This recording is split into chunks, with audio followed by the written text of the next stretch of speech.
Hello বন্ধুরা, এই পর্বে আমি কিন্নর স্পিতি ট্যুর প্ল্যান নিয়ে আলোচনা করব। কোন দিক থেকে জার্নি শুরু করে কোনখানে গিয়ে শেষ করলে ভালো হবে সে সম্পর্কে বিস্তারিত ধারণা দেওয়ার চেষ্টা করব। এই কিন্নর স্পিতি ট্যুর মূলত হাওড়া থেকে হাওড়া পর্যন্ত 13 রাত 14 দিনের হয়ে থাকে। ডে 1 হাওড়া থেকে 123/11 9:55 হাওড়া কালকা নেতাজি এক্সপ্রেস ধরে ডে 2তে সারাদিন ট্রেনে কাটিয়ে ডে 3তে ভোর 3টের সময় পৌঁছে যাও কালকা। সেখান থেকে টয় ট্রেনে করে অথবা গাড়ি করে পৌঁছে যাও সিমলা। লাঞ্চ সেরে দুপুরবেলা হোটেলে রেস্ট নিয়ে সন্ধ্যাবেলা পৌঁছে যাও সিমলা ম্যাল ও কালীবাড়ি দেখতে। সন্ধ্যাবেলা ম্যালে এনজয় করে রাতে হোটেলে ফিরে এসে ডিনার করে ঘুমিয়ে পড়ো। ডে 4 আজ খুব সকালেই ব্রেকফাস্ট করে হোটেল থেকে চেক আউট করে বেরিয়ে পড়ো সারাহানের উদ্দেশ্যে। পথে দেখে নাও নারকান্দার হাঁটু পিক, হাঁটুমাতার মন্দির ও তান্নি জুবের লেক। রামপুর ছাড়ার পরেই দেখতে পাবে শতদ্রু নদী ও তারপরেই জিওরি মোড়।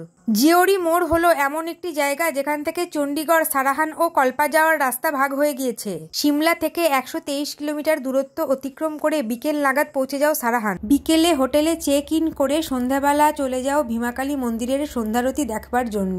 আকাশ পরিষ্কার থাকলে মন্দির থেকেই শ্রীখণ্ড কৈলাসের দারুণ সুন্দর ভিউ দেখতে পাওয়া যায়। মন্দিরের পাশেই লোকাল মার্কেট ঘুরে রাত্রে হোটেলে ফিরে ডিনার করে ঘুমিয়ে পড়ো। আজ ডে 5 সকালে ব্রেকফাস্ট করে মন্দিরের পাশেই বুসাহার রাজাদের প্যালেস দেখে বেরিয়ে পড়ো ছিটকুলের উদ্দেশ্যে। পথে দেখে নাও বিখ্যাত রক টানেল, তারান্ডা মাতার মন্দির এবং শতদ্রু ও বস্পা নদীর মিলনস্থলে নির্মিত করছাম ড্যাম। সারাহান থেকে 82 কিলোমিটার দূরত্ব অতিক্রম করে সাংলা পৌঁছে 2 কিলোমিটার ট্রেক করে দেখে নাও বদ্রী বিশালজির মন্দির। এরপর আরো কয়েকটি সিঁড়ি বেয়ে পৌঁছে যাও কামরু মাতার মন্দির ও কামরু ফোর্টে। 7 তলা এই ফোর্টের নিচের 2টি তলা পাথরের ও উপরের 5টি তলা সম্পূর্ণ কাঠের তৈরি। ফোর্ট থেকে আপেল বাগান ছাড়াও পুরো সাংলা উপত্যকার দারুণ সুন্দর ভিউ পাওয়া যায়।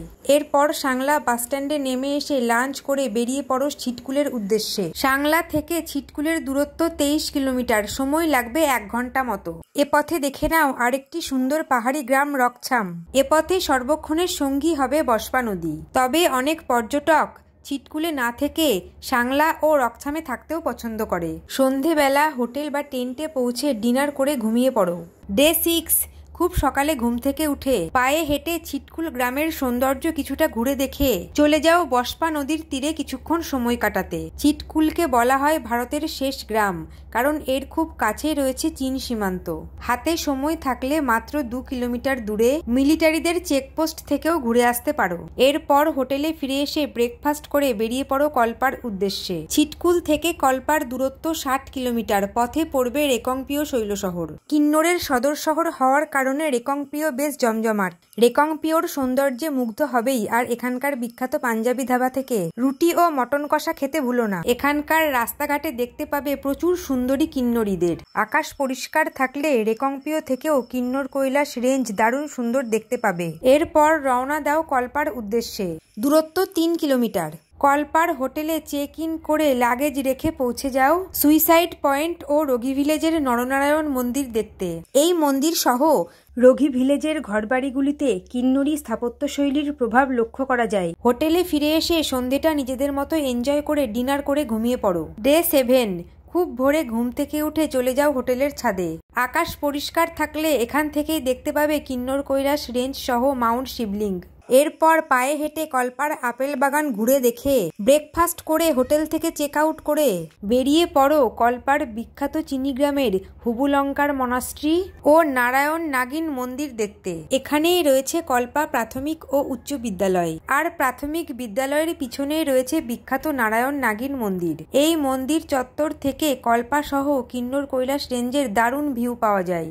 এরপর নেমে আসো কল্পা বাসস্ট্যান্ডে। এরপর গাড়িতে উঠে রওনা দাও নাকোর উদ্দেশ্যে। পথে দেখে নাও বিখ্যাত খাব ব্রিজ। কল্পা থেকে খাবের দূরত্ব 74 কিলোমিটার।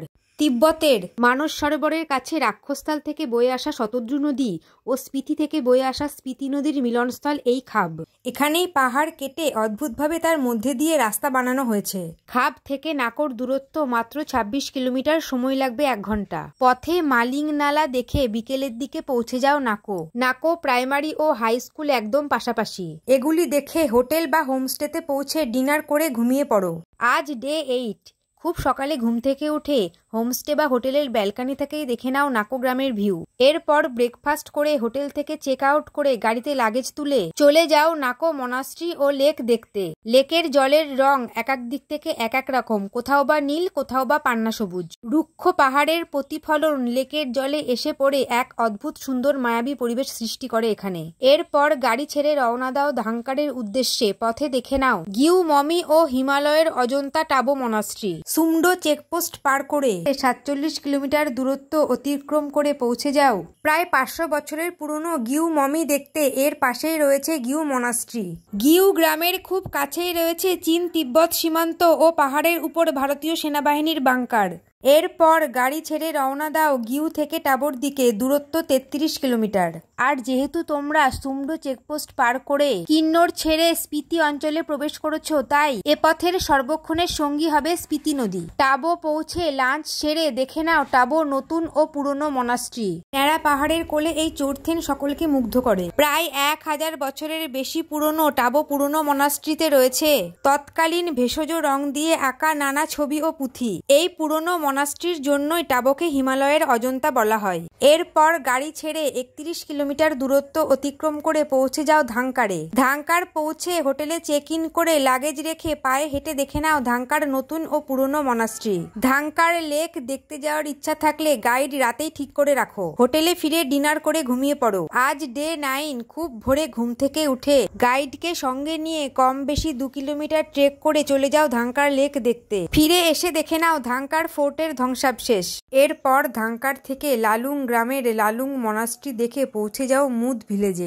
এটি মুদ ভিলেজের সবচেয়ে পুরনো তারা হোমস্টে। এখান থেকেই শুরু হয় পিন পার্বতী পাস ও বাবা পাস ট্রেক। এই ঘরগুলি হলো শীতকালীন ফসল রাখার ঘর। এরপর পৌঁছে যাও স্পিতি উপত্যকার দ্বিতীয় বৃহত্তম মনাস্ট্রি কুংরিতে।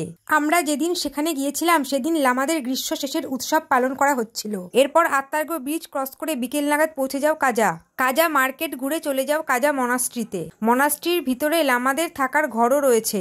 এই মনাস্ট্রির সামনেই রয়েছে চোরথেন ও তার পাশেই বিশ্বের উচ্চতম পেট্রোল পাম্প। এরপর হোটেলে পৌঁছে ডিনার করে ঘুমিয়ে পড়ো। আজ ডে 10। সকালে ঘুম থেকে উঠে কাজার রাস্তায় কিছুটা হেঁটে বেরিয়ে ব্রেকফাস্ট করে চলে যাও কাজা সাইট সিং করতে। প্রথমেই দেখে নাও লাংজা গ্রামের 80 ফুট বুদ্ধ মূর্তি। আবহাওয়া পরিষ্কার থাকলে এখান থেকে সুন্দর দেখতে পাবে সিসি ক্রেন শৃঙ্গ। আর ভূগোল বইতে পড়া জীবাশ্ম বা ফসিল রয়েছে এই লাংজা গ্রামেই। এরপর লাংজা থেকে রওনা দাও মাত্র 23 কিলোমিটার দূরে কমিকের উদ্দেশ্যে। কমিক হলো বিশ্বের উচ্চতম সড়কপথে সংযুক্ত গ্রাম। এখানেই রয়েছে বিশ্বের উচ্চতম রেস্টুরেন্ট। আমরা যেদিন সেখানে গিয়েছিলাম সেদিন ওনাদের সাক্ষ্যগুরুর জন্মদিন পালন করার উদ্দেশ্যে আশেপাশের গ্রাম থেকে প্রচুর মানুষ এসেছিল। কমিকের 2টি মনাস্ট্রি ও কমিক গ্রাম দেখে পৌঁছে যাও বিশ্বের উচ্চতম পোস্ট অফিস হিক্কিমে। ন্যাড়া পাহাড়ের কোলে এই হিক্কিম যেন এক টুকরো প্রাণের সঞ্চার করেছে। এখানে গিফট আইটেম কেনার জন্য একটি দোকান রয়েছে। আর এখানকার পোস্টমাস্টার রিন চেং সেরিং 1983 সাল থেকে এখনো পর্যন্ত এখানে কাজ করে চলেছেন। এরপর চলে যাও স্পিতি উপত্যকার বৃহত্তম অতীশ দীপঙ্করের স্থাপিত কি মনাস্ট্রিতে। এখানে সিবাকথান টি এর অনেক গাছ দেখতে পাবে। হোটেলে ফিরে ডিনার করে ঘুমিয়ে পড়ো। ডে 11। কাজা থেকে ব্রেকফাস্ট করে বেরিয়ে পড়ো স্পিতি উপত্যকার প্রধান আকর্ষণ চন্দ্রতালের উদ্দেশ্যে। পথে দেখে নাও কিব্বের গ্রাম, এশিয়ার দ্বিতীয় বৃহত্তম ঝুলন্ত ব্রিজ ছিছাম, লোসার ও কুঞ্জুম পাশে কুঞ্জুম মাতার মন্দির। সকলে বিশ্বাস করে এই মন্দিরে একবার মাথা ঠেকিয়ে নিলে পথে কোনো বিপদ হয় না। কুঞ্জুম মাতার মন্দিরে মাথা ঠেকিয়ে পৌঁছে যাও চন্দ্রতাল ক্যাম্পসাইটে। সময় থাকলে বিকেলেই চন্দ্রতাল ঘুরে আসো, আর তা না হলে ডে 12। সকালে ব্রেকফাস্ট করে ক্যাম্পসাইট থেকে 5 কিলোমিটার গাড়িতে গিয়ে 2 কিলোমিটার ট্রেক করে পবিত্র চন্দ্রতাল লেক দেখে ছাত্রু কোকসার অটল টানেল হয়ে পৌঁছে যাও মানালি। এ পথে সর্বক্ষণের সঙ্গী চন্দ্র নদী।